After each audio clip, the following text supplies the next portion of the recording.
Cinderella, premier titre, Séduction, un film de 1937 de Pierre Caron, avec dans les rôles principaux Joan Warner, Christiane Deline, Jeanne Fusier-Gire, Suzanne Dehély, Maurice Escande, Marcel Vallée et Paul Fèvre. Le sujet: un coup de chance fait d'une danseuse américaine à Paris, sans engagement, une grande vedette du music-hall. Elle rencontre par hasard un jeune astronome dont elle s'éprend, mais elle lui cache son métier. Lorsqu'elle le lui avoue, c'est la rupture, mais l'amour étant le plus fort, elle abandonne le music-hall pour épouser le jeune homme. Notre avis: ce film est bien révélateur du changement du goût du public s'agissant des spectacles et des films musicaux.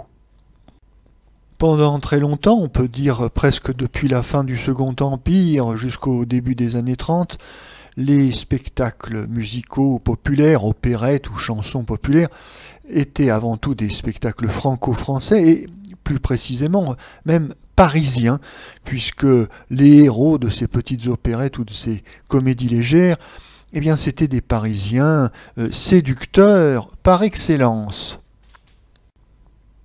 Les derniers représentants de ces chanteurs populaires, chanteurs de charme typiquement parisiens, eh bien ce sont Maurice Chevalier de Belleville et Henri Garat de la Bastille.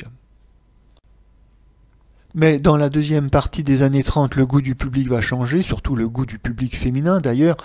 La domination des chanteurs populaires typiquement parisiens va décliner.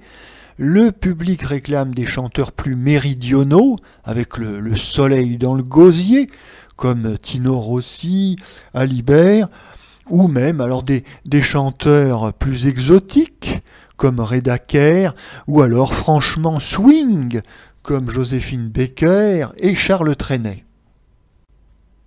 D'ailleurs, la presse de l'époque fait état de la grave crise qui frappe les chanteurs et les musiciens français qui exercent dans les grandes villes, et notamment à Paris. Oui, les goûts du public ont changé, ils se retrouvent au chômage, la mode est aux orchestres de jazz afro-américains.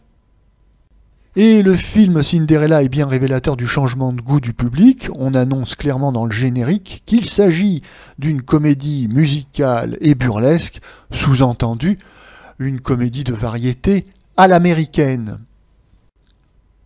Mais aux États-Unis, il y a le code ACE qui s'applique, un code de censure assez sévère. En France, et ma foi, la censure est assez fluctuante d'un film à l'autre.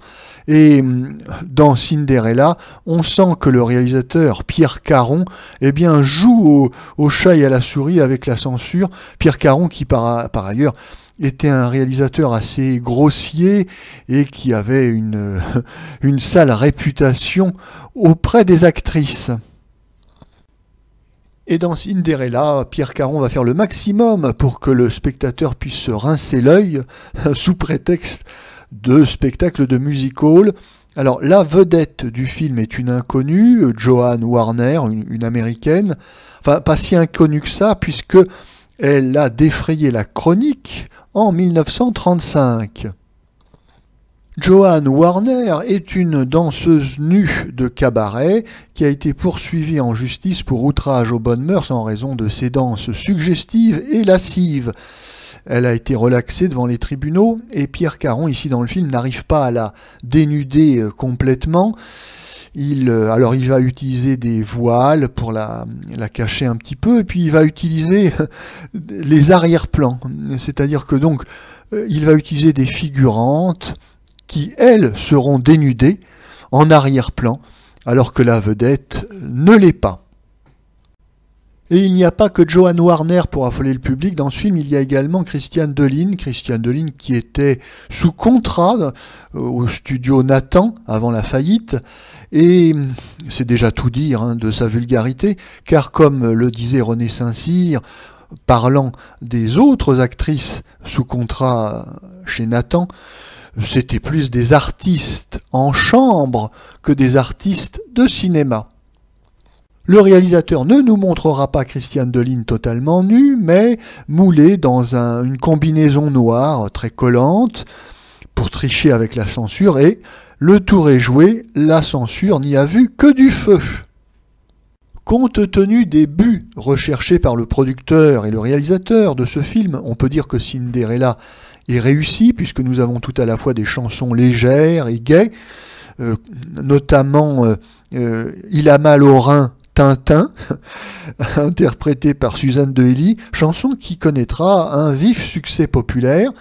Et puis, au-delà de ces petites chansons rigolotes, nous avons donc un décor très kitsch, très tape à l'œil, comme il se doit dans ce type de spectacle, et des danseuses plus ou moins dénudées, d'ailleurs plus que moins.